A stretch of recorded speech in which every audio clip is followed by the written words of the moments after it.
From the New York City area, welcome to the Badass Counseling Show, where the master badass himself, Sven takes you deep and gives balm for the soul, baby.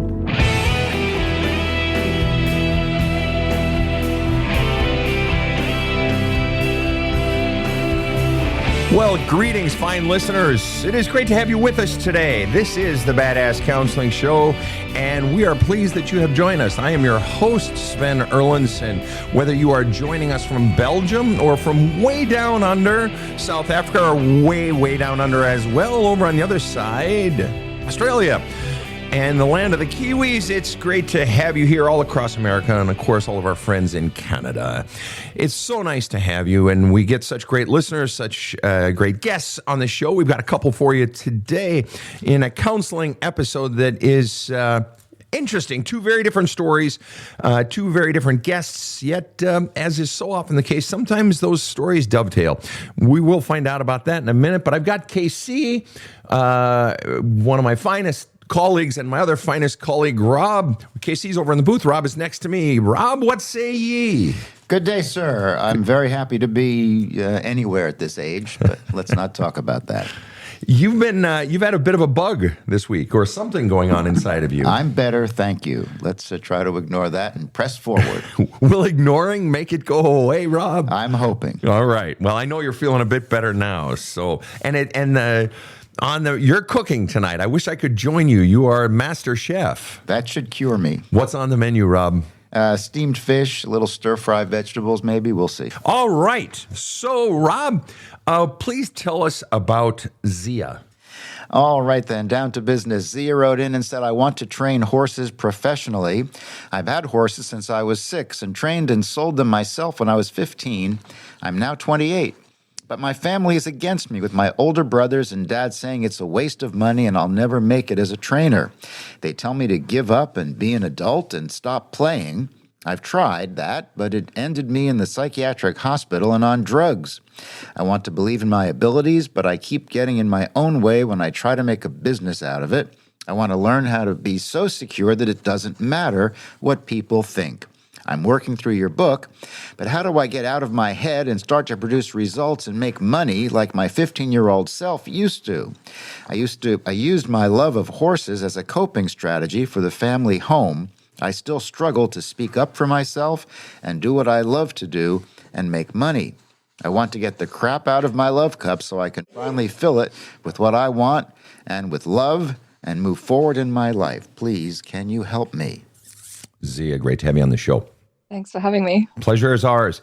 You talk funny, but I like it. I like it. I know you're thinking, Sven, you're an idiot, and you talk funny, man. All right, we got the funny talk out of the way. We've had plenty of funny talkers on this show, yet none sound so silly as I do. So, that being said, Zia, I have a quick question, and that is, if you were to fail miserably pursuing what is obviously your dream, as you folks call it down there in your extended write-up, which we edited, you call it horsies. Horsies. If you were to fail in the most profound and abject way, humiliatingly, losing all your money that you invested, I mean like really fail, what would be the one sentence that someone, anyone, doesn't matter, but that someone could think about you or say to you that would absolutely cut you to the core? It would be a dagger into your heart and twist it. What's the one sentence that they could think or say to you that would hurt the very most? One sentence. That's a difficult one. There's two that come to mind, but the most Give them both to me. Give them both. What are they? All right, would be, I told you so. I told you so. And what's the other one? You should have listened to me. You should have listened to me. Okay, now as you think about those are two pretty intense sentences. Which of those two would hurt more? And again, it doesn't matter who's saying it or thinking it. Which of those two would hurt more? The I told you so. I told you so. And just out of curiosity, what is implied in that sentence? What's the underlying message? That I don't know what's best for myself. Right. That you're fucking stupid. Yeah. May I ask, are you fucking stupid? No. Oh, took you a second there. Why did it take you a second? Because I've made some really dumb choices in my life and they come off as pretty stupid. Can I ask you what the single biggest, I want you to reveal here. Show us your belly. I want you, so that's a metaphor. I want you to tell me the single dumbest, stupidest mistake you have ever made in your entire life. The one you least want anyone to know. Least of all, someone, let's say you might be falling in love with, or my listeners. What is the one biggest mistake or biggest failure or whatever that is the most humiliating to even think about or touch? What is it? Probably the fact that I stood up and said no to my family when I went into the psychiatric hospital and they took all my horses away from me without telling me until I got out. You said I screwed up and did that? Is that what you said? Yeah, so I ended up on drugs and in psychosis. They sent me to hospital and I had 10 horses at the time because I was trying to make it. And they got rid of nearly all of them. I had 2 left, but I didn't get a choice over which ones were kept and which ones were gone. So what exactly was the mistake in that? Help me understand. Precisely, in one sense, what was the mistake? Going into the hospital, letting them make the decisions on my horses? What precisely was the mistake that you're most embarrassed about? Not making the choices myself before I let it get that bad. And why are you so humiliated by that mistake? Because I've always said I loved my horses, but my actions would show otherwise. Rob. Sir. Feel like sharing, and you don't have to, otherwise I will. Single biggest mistake you've ever made in your life, or one of the top 5. Oh, always difficult to think about. All right. I think staying in a marriage way too long because I was very strong and I accepted way too much. And I was filled with shoulds. And was there a price? Huge. My biggest mistake was my children were living in Minneapolis with their mother, and she was doing everything in her power to not let me see my kids against the law. And I ran out of gas. I wussed out, and I moved to Los Angeles to be near a woman that I loved, and I shouldn't have done it. And it cost my kids, and I paid for it. And they had every right to be angry at me, and they were hurt because I wasn't consistent in their life. So, and I guarantee we could ask our other guest, we could ask Casey, we have another guest coming on the show, I guarantee. And I'm telling you, Tanisha, that your mistake, while it feels very significant to you, and I'm not disputing that it was one in a line of more mistakes you're going to make in your life. Just is. Mm-hmm. Right. Now, back to the original question. Are you fucking stupid? There's 2 parts, though. Like, part of me feels like I am pretty stupid. Okay. And the other part, I'm so intelligent. I'm more intelligent than people in my life. Fair enough. Now, where were you? What is the biggest input that taught you you are fucking stupid? Was it Miss Olson, your 3rd grade teacher, that fucking bitch? Or was it, your mathematics teacher in 10th grade? Who was the biggest teacher that taught you you're stupid? My father. Your father? Yeah. And the biggest message you got from your father in your lifetime indicating that you're stupid was what? What was the primary message throughout your life that indicated that? Either explicitly in words or a look or a sound or whatever. Just the way he treated me and like... What's the biggest message you got from your father over the course of your lifetime? Definitely you'll never succeed in life and I'm smarter and bigger and better than you. Listen to me. I see. Okay. And then you said the biggest sentence that would hurt the very most is I told you so. And who would be the one person in your life, living or dead, most likely to say that or think that if you did in fact fail brilliantly? Yeah, my father. Okay. So then, is it reasonable to assume the single scariest person in your life is in fact your father? Yeah. Right. He fucking owns you. Mm-hmm. You clearly have a passion for what you love, what you want to do with your life. And yet you have his voice inside of you saying, no, you suck. Don't listen to your fucking voice. That's just dumb. You're dumb. Your judgment sucks. Don't listen to you. So fundamentally, you are in a proxy battle, which is when a company they're fighting over trying to take over a company, either from within or from without. Mm-hmm. And you are saying, is this really my company? Do I have the courage to assume control of my company? And he's saying, A, not your company, because you're dumb and you're small. And so don't listen to you because you're going to run this company into the ground. And you're like, part of you is like, oh, gosh, maybe he's right. Then part of you is like, fuck you, old man. I shouldn't have listened to you the first time.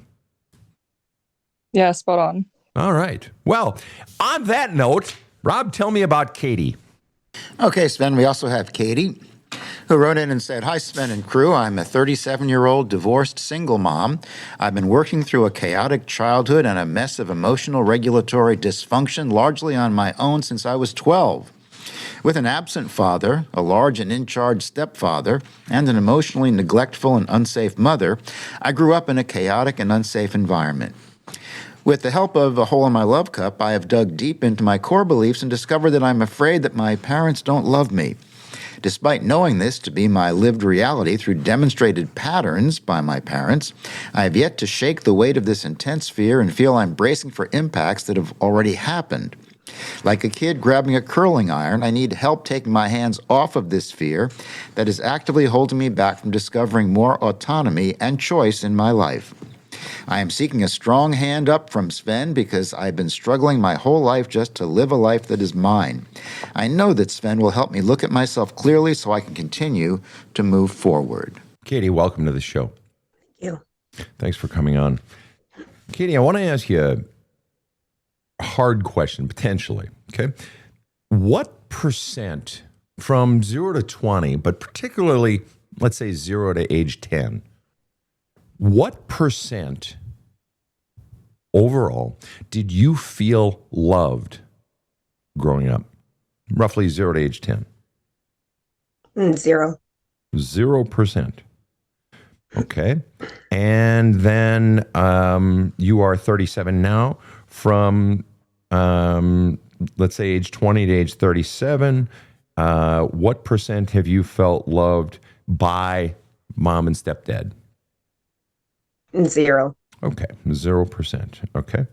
And also then, if you were to personally assess, you say you have children of your own. How many kids? I've got 4 kids. 4 kids. All right, very good. What percent of your mom's parenting technique, style, method, did you deliberately engage in the parenting of your own children? Deliberately? Not much, probably 5%. And what percent of your stepdad's parenting technique did you deliberately engage in the parenting of your own children? 0. Okay. Got it. Okay. So you've probably heard me say before, and if you haven't, that's fine. When a child is born, when your 4 children were born, when you were born, when Zia was born, when I was born, the child, for whatever reason, grows up believing, until they don't, if they don't, ever, but basically grows up believing mom and dad are good, mom and dad love me. Okay? Therefore, the child, and this is just innate, this is all happening, they're not having this conscious thought until this.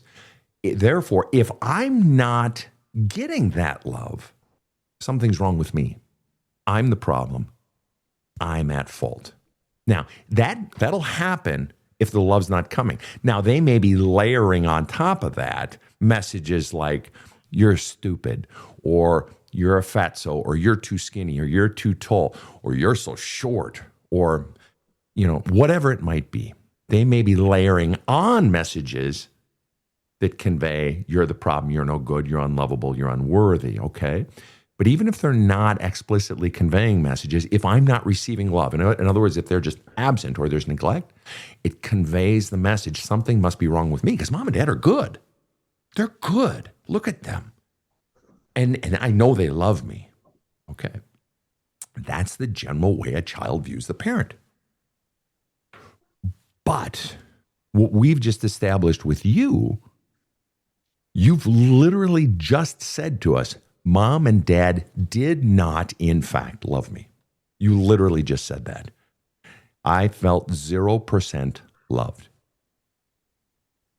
by either one of them, literally my entire life. And not only did they not love me, regardless, did their words say they loved you? Sometimes. Yeah. But you didn't feel the love. Okay. So it's like, do you work for a living? I do. You do. Okay. So let's say you have customers and you say to the customers, hey, man, I delivered that product. And they say, yeah, we didn't receive it. Okay. No, I delivered. We didn't receive it. They're like, I don't care if you say you delivered it. We didn't receive it. Look, I'll show you the ring cam on my door. No delivery. Doesn't matter if you say, if your mouth is talking, saying you delivered it, your intent or saying you love me, I didn't feel it. The kid didn't feel it. Yeah. Mom and dad didn't love you. It was not delivered. And you said, I engage 0% of stepdad's parenting technique, right? And 5% of moms? Okay. In other words, you were such horseshit parents. I literally used none of your parenting. That's how bad you were. You were not good, and you did not love me. Therefore, the theory that if I'm not loved, I must be the problem is bullshit. There was never anything wrong with you to begin with. The reason you did not get that love had nothing to do with you. It's because they suck. I mean, let's just be really honest here. Quick question. You have 4 kids. Is it hard to love a child? No. It's really not. I mean, yeah, they can be a pain in the butt sometimes. You know, they're cranky, but they're not the pain in the butt. It's my own that I didn't get enough sleep, that I'm not keeping track of, that I'm not eating well, and that I got to call myself. I got to be better. If I'm going to set myself up for this challenge, I've got to do better. The child's not the problem. I can get in hard situations, but in the end, sure, it can be challenging. But the notion the child is the problem is ludicrous. Can you tell me which one of your children is intrinsically unlovable? None of them.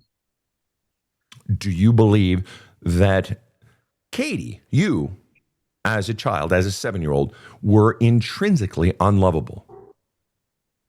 No. Right. And so do you hug your children? Oh, yeah. And you wipe their butts and you're kind to them and you're encouraging and so forth? I try to be. Right.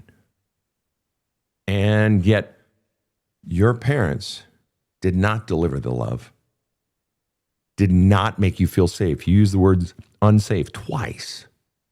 Did you grow up believing you were the problem, you were unlovable? Or did you grow up believing you absolutely did? Right. What are you thinking? What are you feeling right now? What's going on inside of you? Or what's the question? I've done the work to internalize new thinking habits. I've noticed that I am clinging to the fear that I won't be okay if my parents don't love me, even though I can confirm they didn't. So I just don't know how to let go of that fear because I feel like it's become so familiar that it almost feels safe to be afraid. Okay. The fear, just so I'm clear, the fear that I won't be okay if they don't love me. Right. But they don't love you and you are okay, aren't you? Yes. Haven't you been okay for 37 years? What precisely and they haven't loved you, as you've confirmed, for 37 years, what is the new reality if they don't love you? We've established that. You've known that. In a way, it's the acceptance of the reality of what you've already been living for 37 years. And when you say, I fear I won't be okay, in what form? Because you've, in a way, been okay, but you haven't. You've been living in this heightened state of fear. When you grow up feeling unsafe, you are growing up in a war zone. When you are in chaos, you grow up in a war zone and you live your life waiting for the next bomb to drop. And you've been living that way your entire life. Am I correct? Yes. Okay. And so then what I'm wondering is, well, if you've been living in that state of fear, then what could possibly get fucking worse? And I want to hear the answer to that question right after this commercial. My wife pushed me to watch this guy's TikTok videos, so I finally caved in, and holy crap, blew me away. I started watching more, and every time he opens his mouth, I get blown away in a whole new way. So I finally bought his book, There's a Hole in My Love Cup. To say I got an ass kicking is an understatement. Much needed. It was like having my own personal tough therapist who just gets it. So go do yourself a favor. Get There's a Hole in My Love Cup. It's powerful stuff. This show provides soul counseling intended to entertain and inform and is not medical advice.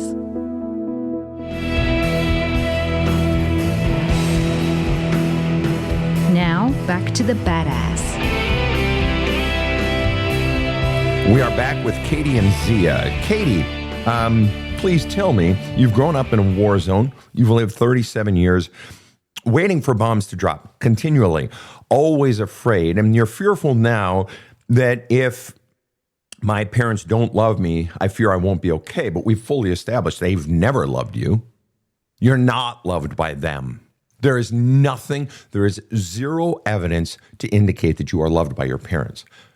And yet you fear if I'm not loved by them, it's almost as if it's like, knock, knock, Puddinhead. Is anyone in there? Come on. They don't love you. You already know this. So I'm the dimwit in the crowd.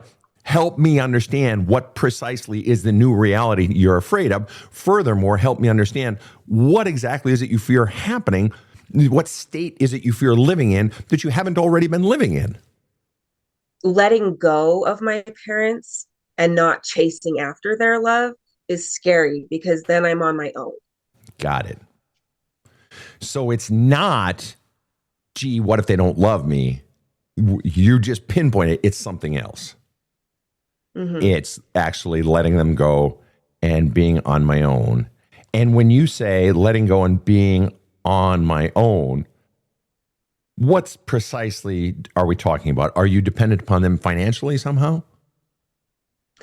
No, it's more that my mom is demanding on my attention and wants to be in my life, wants to know where I live, things like that I have been putting distance and reducing contact. And so when you say being on my own, that implies some measure of I've been dependent upon them. So I ask, in what way? Financially? And then you go on to describe you're not dependent on them. Mom seems dependent on you. Yeah. I feel like I'm worried that she would feel bad. So I'm trying to protect her feelings and not protect mine, because that's been my reality. Ah, okay. And that's my reality, you say. I want to ask, how long have you been protecting your mother and her precious feelings? My whole life. Okay. So your job, one of your jobs in life, was to protect your mom and look out for her feelings. And how effective was your mom at protecting you and your feelings? Well, I don't even need to ask, because you said she was emotionally neglectful and unsafe mother. I grew up in a chaotic and unsafe environment. She did not protect you. And she was emotionally neglectful. But you are a dutiful daughter. So what precisely is it that we're dealing with? It sounds like what we're really dealing with is, I feel like this would be so new or scary, or I'm a bad daughter if I don't continue to take care of my mom's precious feelings. Is that correct? Yeah, all of the above. Well, then I'm going to ask you a simple question. Are you bad if you walk away from taking care of your mother? Are you a bad person, a bad girl, a bad daughter? Yes or no? No, Why did that take so long? It's okay. I'm just curious. because emotionally I feel bad, Mhm. but rationally I know that I need to take care of myself first. I'm not going to press you to say it, but I want to know the one sentence. You don't ever have to say it. I want to know the one sentence you most want to say to your mother regarding this situation. I deserved a mom that cared about me. Okay. Is there anything else that you want to say? And maybe there isn't. Is there something? I deserved a mom that cared about me. Okay, fair enough. Anything else you want to say? You didn't deserve me. Okay, keep going. Anything else you want to say? Fuck you. There. Fuck you. For what? Most of all, fuck you for what? For blaming me for things I wasn't doing, for creating problems, for making me the problem. Precisely. Fuck you. And the shitty part is somewhere down deep inside of every one of us, we still love the parent. I don't doubt that you still have love for your mom. It's not one is the absence of the other. They both can coexist. Mixed feelings, right? It's possible to have mixed feelings. Yeah. But fuck you. And what percent of your life energy is being taken by having your mom in your life? Be honest. Probably, be fucking honest. 60%. Mother, Probably 60%. 60%.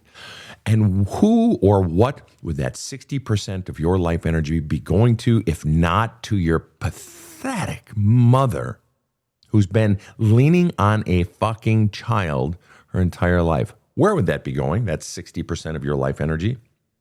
Myself and my kids. Thank you. So you are fundamentally choosing your mother over your kids, as you have done for the duration of their life.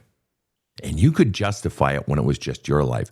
How the fuck are you justifying giving your life energy to a grown-ass woman over your own children? How do you justify that? I justify that by saying that I've been taught to have really personally harmful thinking patterns that tell me over and over again, this is what you're supposed to do. This is your job. And how many daughters do you have? I have one. One daughter. I'm going to make up a name for her. We're just going to call her, I'm going to make up a name, Tanisha, okay? And Tanisha should be doing the exact same thing, right? It will be her job. Yes, because that's what good daughters do. They take care of their mother. Now. No, I want her to be happy with her life. Oh, so the rules are different. So you're special. You get special rules. All right. Let's go over and talk to Zia now. Zia? Yeah. What's going on inside you? What are you feeling? A whole mix of things. What's the biggest feeling that you are feeling presently? Betrayal. By whom above all else? Well, on the same as what you were speaking with Katie, my mother, who I thought would be there to guide me and show me how to live into my full potential, but instead often shut me down and made me feel small and shamed my body and what I chose to wear and how I chose to be and who I chose to be. And she never protected me from my father, but enabled him and his behavior, often telling me, quick, father's coming home, put some clothes on, get out of your pajamas, get outside or make yourself look productive. So scramble, and I would be frightened. And so she didn't protect you. She would shut you down. She'd make you feel small, make you feel ashamed of your body. Yeah, it often made me feel like she's choosing him over me. And I had the belief that if you had kids, you would choose your kids and protect your kids over even your partner. Well, should you ever choose to have kids? And if you do, you do. If you don't, you don't. Whatever. Who cares? It's your life. Why would you do any differently? I mean, we just listened to Katie talk about, the extraordinary difficulty. She's still choosing her mom, and I'm not dogging her for it. That's how powerful that conditioning is. I busted her ass, but she asked to come on this show and have her ass busted. So I just aim to please. But she's indicating at 37 with 4 kids how hard it is. Okay, so in your case, what makes you think you're going to be able to fucking, do any better if you won't stand up for yourself now? How the fuck are you going to stand up for a kid later?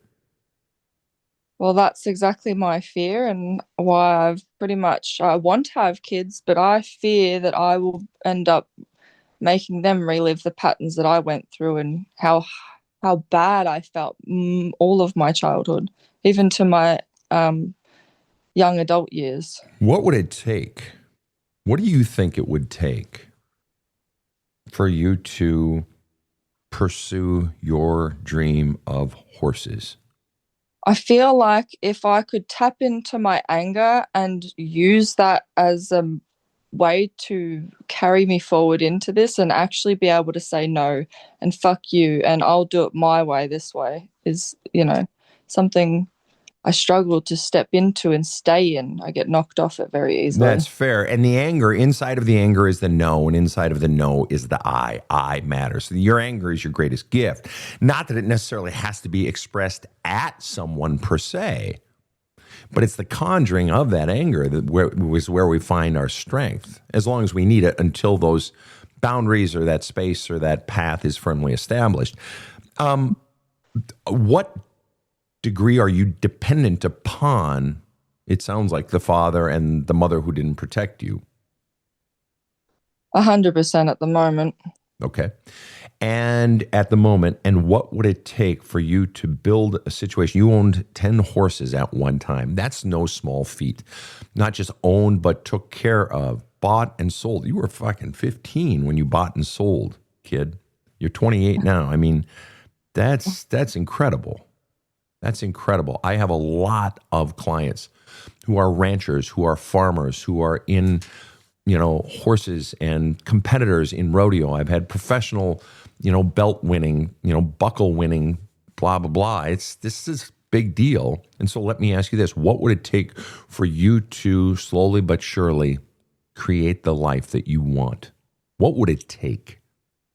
It just comes back to that self-belief, believing in myself and that I'm capable of doing these things. Like, I have the evidence. My 15-year-old self was often on a regular basis doubted by many people. Even people that would come and try my horses to buy them would scoff at the fact that I was a 15-year-old girl and what would I know? And then I used to just stand tall and say, well, you can do whatever you want with my horse and it'll speak for me. And I often get behind them. Did you produce results? With horses, yeah. But it was often at the detriment of myself because I didn't know how to look after myself very well. Have you gotten better at looking after yourself? Yeah, it's kind of only been 2025 that I've started to actually take looking after myself seriously after multiple episodes of burnout and depression. And the biggest thing above all else that caused burnout and caused depression was what? Trying to leave the horses in the past and be a big girl and get a full-time job working at a call center and stay at that for 30 plus years and have a house and a family and la la la la. And so what's the lesson? The lesson would be to stop listening to others and listen to myself, and that horses are my passion and it's okay to slow down and do them at my own pace. Have you ever heard of a person by the name of Clinton Anderson? Yeah, I have. Followed him since I was young. Clinton Anderson, on one of his podcasts, came out and said that he has been a client of mine. Wow, I didn't know that. Yeah. Clinton I was just going to say that's really reassuring for me. I feel like I'm always walking a similar path. It's just said destined for greatness. Absolutely. So I do. It's just like I keep putting blocks in the way. No, you don't keep putting blocks in the way, kid. No, your conditioning puts blocks in the way. It's not you. It's not your authentic self. Your authentic self is down there, inside of you. That pilot light, like a pilot light on a stove that you turn the switch and it goes, whoosh, and then you can put it on. Now you got your burner. Now you put your pan on there and you boil your water, and you can have corn on the cob, or you can have, boiled fish or whatever. Or that pilot light on your water heater. It's always burning. Then you turn it up, or it turns itself up when you've taken a hot shower, all the hot water's gone, and it fills with cold water, and the sensor goes off, and it shoots in gas, and it goes, whoosh. But that thing, that pipe where the gas goes in your case, for years was blocked by the voices of Father. And your mother, the gatekeeper of that tube, that copper tube, I assume, copper, was supposed to be guarded by your mother. Don't you dare block my daughter's tube. She didn't protect that so that the gas could get in and feed your dreams. And that was her job. And it was your father's job too. And they didn't. Yeah. And so that's been blocked. And so what you're doing in your self-care, and what we're doing here is we're going in there and we're burrowing in there and we're cleaning out that tube so that the gas that says, I am good, can go in there and go, whoo. That's what I want. Yeah. No, your greatness is your destiny. Yeah. And it's the exact same way with Katie as a person in her work, in her power, in her parenting. But you both are suffering from, I hate to be a cliche, but very big men in your life who conveyed very bad messages as children, and sadly, unless I'm missing something, women who did not protect you. The men didn't protect you either. Nobody protected you guys emotionally. Nobody.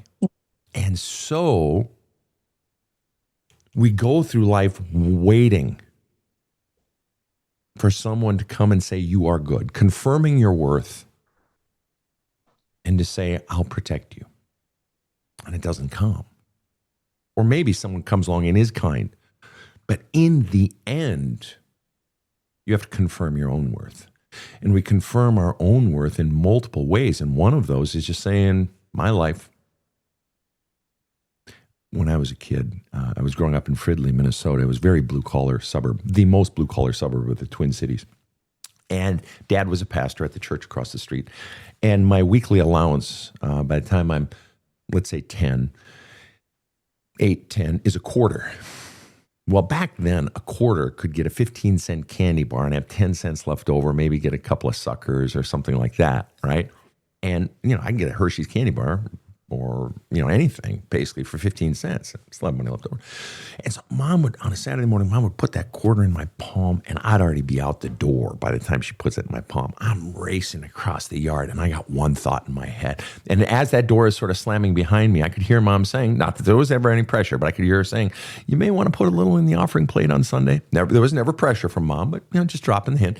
But I'm already out the door. I'm racing across, and the thought in my head is Butterfinger, Butterfinger, Butterfinger, Butterfinger. Right? And I'm running across the yard, and my brother David somehow knows when I've gotten my allowance, because I would never run that fast, because he's the fast one, I'm the slow one, and I got all my older brothers, but David always knew when I had an allowance. Sven, can I borrow 10 cents? Butterfinger, Butterfinger, Butterfinger. And I run over there, and I go on the Spur gas station, I slam that quarter down, and I say, Butterfinger, please.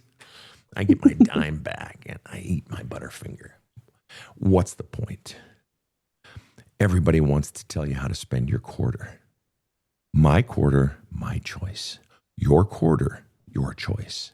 The courage to spend your quarter your way when everybody wants to tell you, Katie, when everybody wants to tell you, Zia, how to spend your quarter.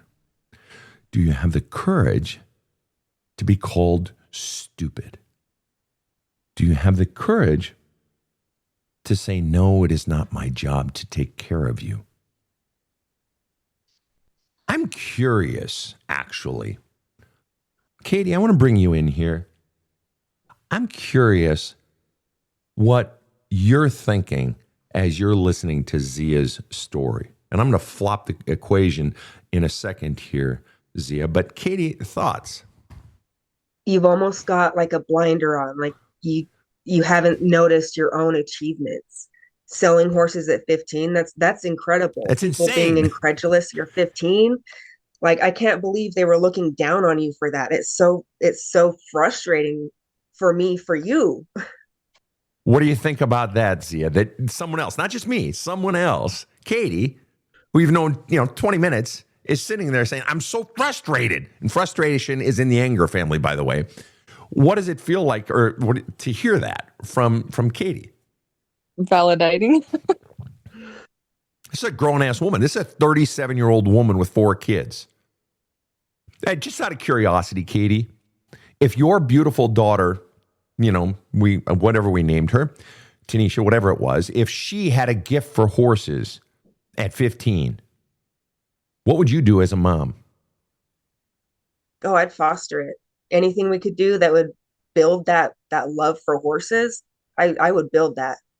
But wouldn't it be important that you tell her that she's stupid and that this is a terrible idea and it'll never amount to anything? Wouldn't that be good parenting? No. Right, exactly. And Zia, I'm just curious.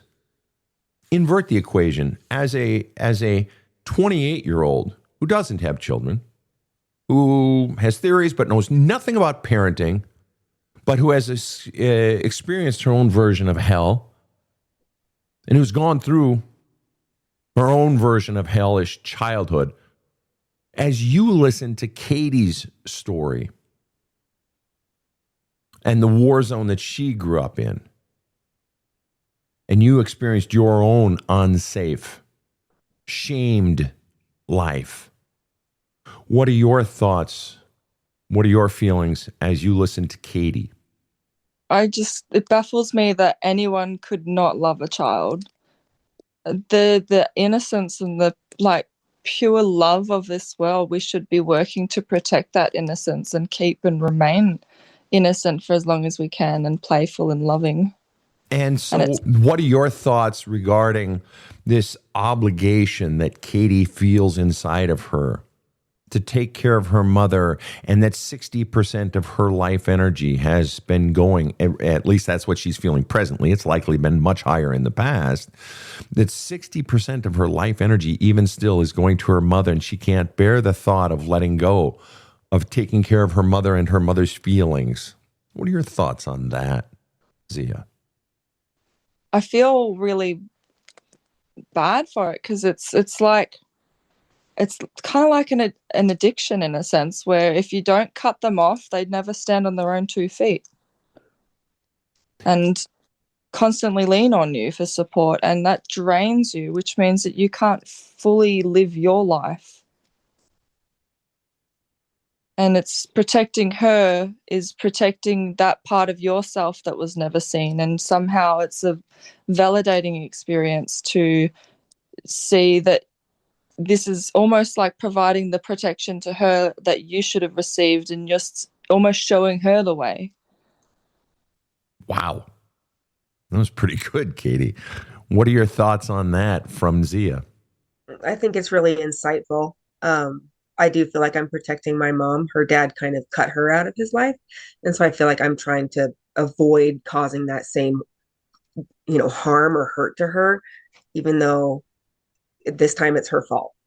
And so then I want to ask you, Katie, is the reason you're still doing this, and I'm not putting you down for it, I am well aware of the power of that conditioning, that you're a bad daughter, and the power of the conditioning of wanting to be close to and take care of your mother, and the sense of guilt if you didn't, as Zia so powerfully said, cutting her off, and that sense of addiction and the need to take care of her and all that. Okay.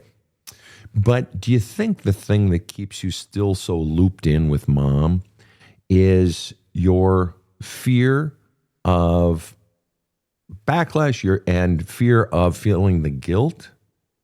In other words, is it the fear of something bad happening so to speak, even if it's the yucky feelings I would feel?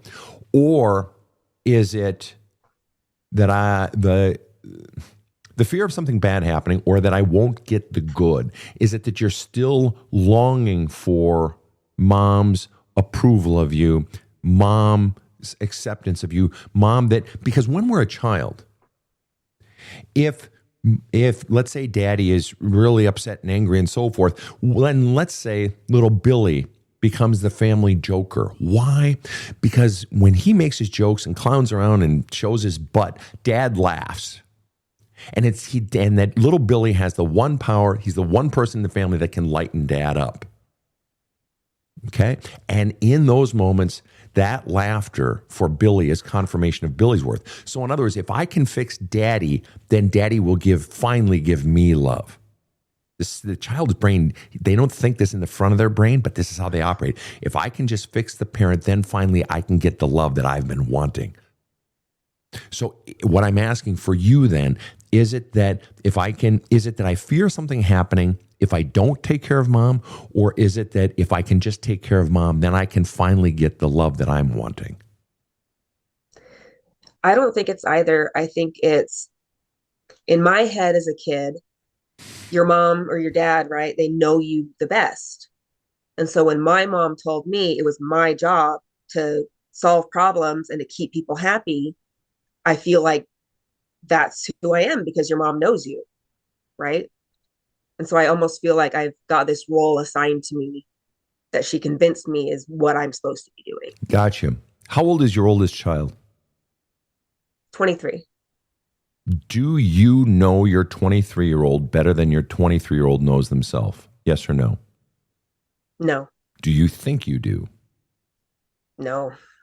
When did you stop believing that you knew your oldest child better than they knew themselves?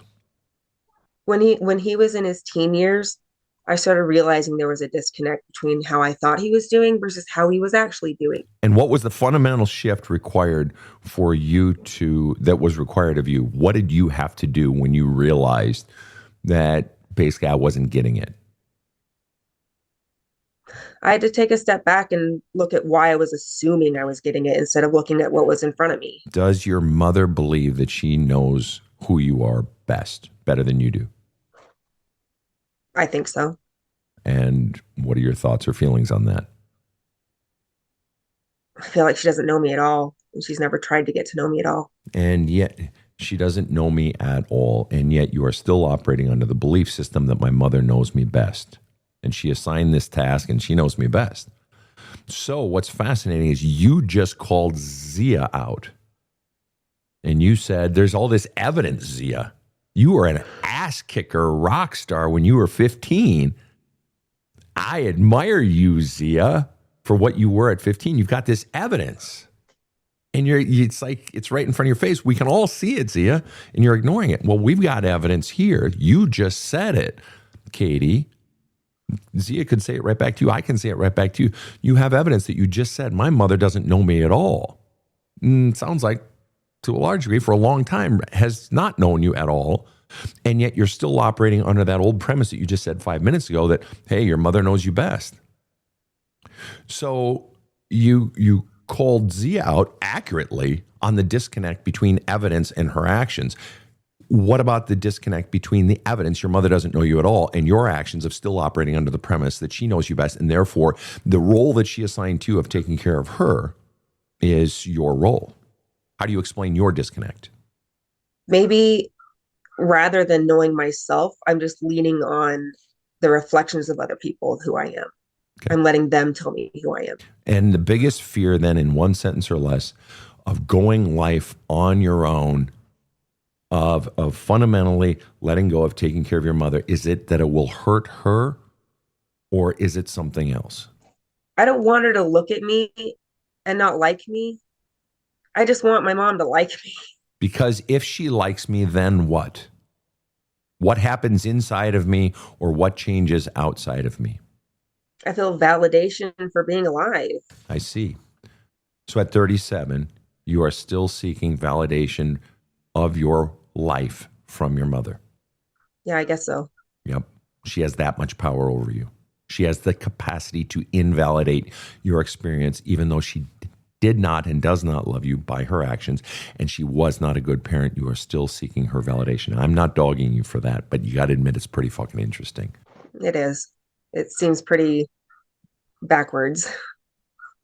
And you can dog yourself for it, and you can find a way to judge yourself for it. I'm sure you're pretty good at negatively judging yourself.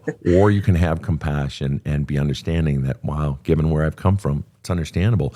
What percent, Zia, are you still seeking your mother's acceptance and approval? Because she tore you down, belittled you, made you feel like shit, and you're just a fucking tool. And she allowed your dad to fucking ram that message down you that you're dumb. So what percent are you still seeking your mother's approval, Zia? I want to say 45%. And if that number weren't quite accurate, what would be the most accurate number? And you can't say 50 because I hate 50-50. I know that. Well, it used to be 65%. Before I saw her changing because of my changes I've made. Like I'm leading the way and reparenting her. Oh. How does that feel? On one hand, it feels really good that I have influence and I am a good person that she would want to take after me. But on the other hand, it feels like shit, because why am I doing that for you? And why when you say shit, give me an actual feeling word. Sorry. It just makes me feel saddened. Saddened. Sad. Yeah. And it makes me feel angry. It's just like, really, lady? Really? You're going to make your kid do the work because you're so fucking gutless that you're going to make your 28-year-old daughter do the work? Fuck you. And your daughter's been vulnerable your whole life. Okay, and so 45% seeking your mother's acceptance / approval. What percent are you still seeking your father's acceptance or approval? It used to be up probably around maybe 90% before I detached and moved him from father position to just another human. And then his words stopped hurting me so much. And so what percent are you still seeking his acceptance and approval? It's still high. It'd probably be about 60%. So you fear your dad more than your mom? Absolutely. Got it. And if you just decided to just start doing what you're going to do, would they cut you off financially? Yes, because I'm in their eyes still being a silly little girl and I'm not growing up and not letting go of what I am doing to do what I should be doing. And do you have the balls to do it anyway? I do. And I think the reason why I haven't yet is because it means that I'm choosing the hard way, because my father is a earth mover. He has all the machinery. He's made people arenas for people to ride in. So what's wrong with choosing the hard way? It feels unfair. It feels like kind of like Kate would foster that love, that gift in that child. My father had and has the skills, the property, the money, and the abilities to make my dreams come true, but never did. So now I have to do it the hard way. You do. And that's like defeat almost. It feels like defeat because what? Because I don't have that support that I know was the only thing missing in the equation. That's right. And this is the price of greatness. This is the price of success. You got to do it on your own. How bad the universe is whispering in your ear. 2 questions every morning, every night, middle of the night when you get up, go to the bathroom. It's whispering in your ear. 2 questions. They're in the book. There's a hole in my love cup. They're there. Who the fuck are you really? Do you have the courage to be who the fuck you really are? Do you think I got to this point because I had support? My parents loved me. They did. Everything. 25 years, I had no success. I went through a 12-year suicidal depression. I had my kids taken from me illegally. I lost a relationship with one of my kids for over a decade. But fuck it, man. You just reach a point where it's like, okay, I'm okay being an idiot. I'm okay losing. And I lost and I lost and I lost and I lost. And now all those people that were my critics come to me for advice or come to me when they're going through a hard time or read my books and say, thanks, Sven. Not all of them, but a lot of them. I try to be gracious and kind and, you go on with life and so forth. But the price is how bad you want it. Who are you willing to live without? And this goes to you too, Katie. What is the voice I am serving? Am I serving the voice of my calling? I believe each of you has a calling inside of you. I do not believe, Katie, that your calling is to take care of your mother, and I don't believe it ever was. I believe she stole your voice, and you're trying to get your voice back. And your voice is calling you to breathe life into yourself, and part of your calling is to give joy and life to those beautiful 4 children of yours who need that life energy that you have, and you're investing in this other person who's a grown-ass woman. It's like, Ma, I love you, but you're going to be just fine. You're going to be just fine, Ma. And with you, Zia, you have your calling inside of you. The world is waiting for you. Both of you. But Zia, the world is waiting for you. You think we don't need well-trained horses? And one of the things Clinton talks about is what he was really great at wasn't just training horses, it was training people how to train horses, which is a separate gift. That's what I want to do. That's it. Of course, he talks about, that can be, there's great money in that. And then only an idiot thinks there isn't. It's like when I was a kid, people would say, oh, don't go into sports. You can't make a living in that. It's just dumb. Do you know how many fucking careers there are in sports? Sports medicine, sports reporting, sports agent. My son makes a living in sports, in sales, and he loves it. I said, go fucking make a living in sports. Find your path. You love sports? Go for it. Right. Millions of people make a living in horses. It's just dumb.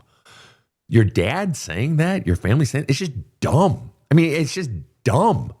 How could there be all these horses in the world if there aren't people making careers in horses? It's just nonsensical. They're not saying it's a dumb idea or you can't do it. They're saying, I don't want you to do it. Mm. It's not about logic. It's about control.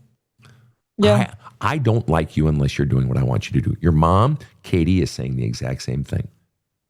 I don't want you unless you are doing what I want you to do, and that is to take care of me.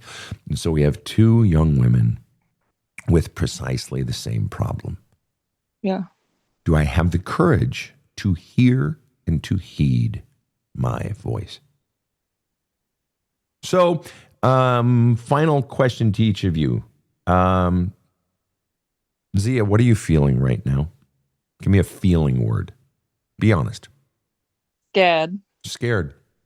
Frightened. Yes. And the single scariest thing is what? That I've kept myself in this powerless position with excuses and no money and unhappy because I kept myself small so no one could beat me any further down. And without those excuses, it means I have to shine, which means I have to hand people their shit back or their stuff. Yeah. And that's scary. And the truth is, you don't have to do it yet. When it's time, you'll know. There's no rush. Zia, there's no rush. And the thing you need to do is you need to keep doing the work of flushing out all of the voices. It's not putting anything in.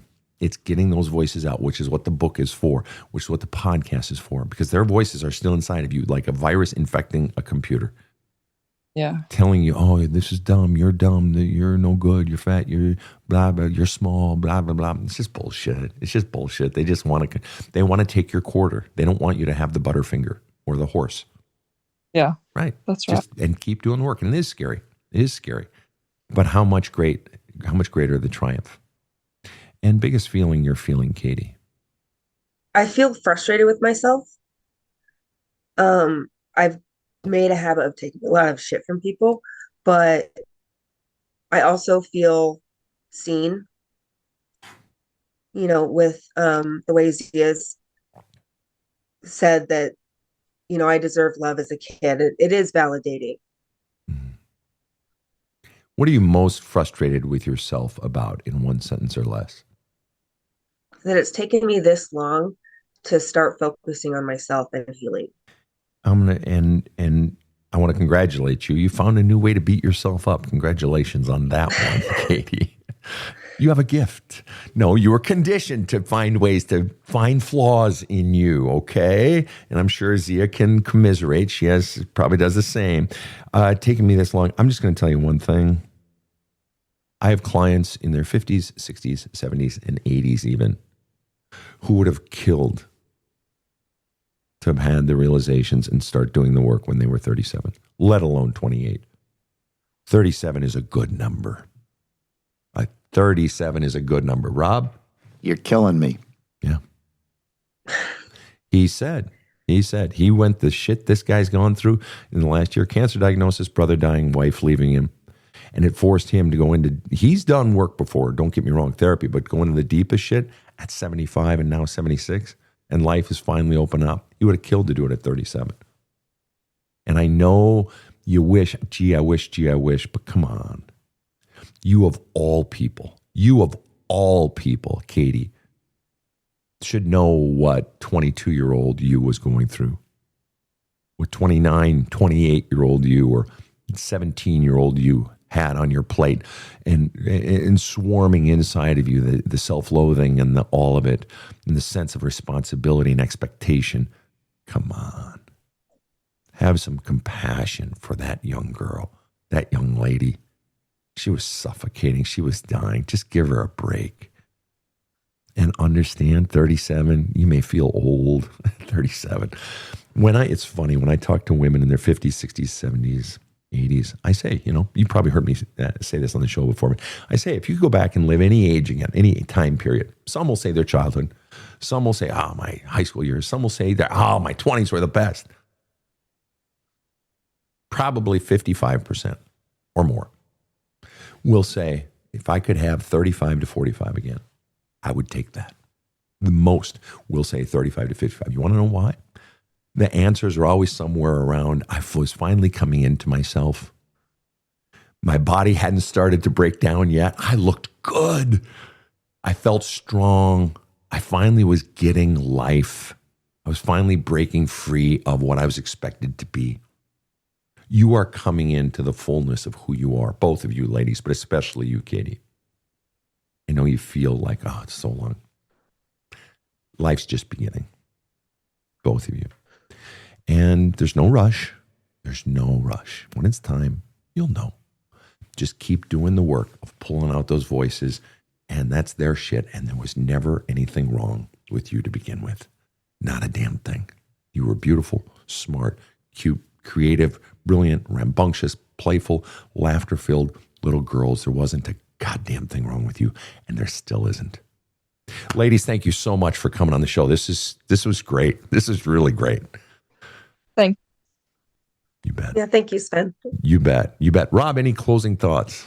I think your word compassion is the operative word here. I'm filled with compassion for these women. They're clearly incredibly articulate and powerful, too. Yeah. And so I'm filled with hope, and I wish them the very best. I think they have all the tools. Yeah. They are well on their way. Yeah, and it's fun for me to hear in Zia's case this young woman on the cusp of her greatness and really just sort of scared, wait, I got to start at the bottom. How come no one's helping me? And it's just like she's having to summon her power. Like we see in the movies, like great epic movies, whether it's Harry Potter or whether it's Frodo, or just having to sort of, do I have the courage to do this?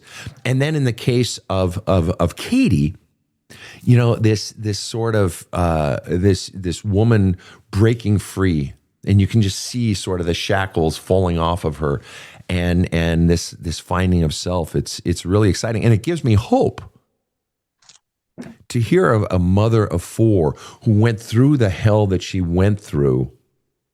So many of the clients that I get, Rob, and we've had them on the show, you've heard them all, say, well, I have compassion for my parents because they went through shit, and therefore that's why they raised me shit. Katie is living, breathing example. She went through shit, but she's a great parent. So A does not equal B. It's a choice. It's a choice. And this woman has chosen to be a great mom to her fucking kids. It's not a direct correlation. She chose to do better. She's choosing to healing when her kids are still at ages where she can do great things. And she is doing great things. And she's been doing great things.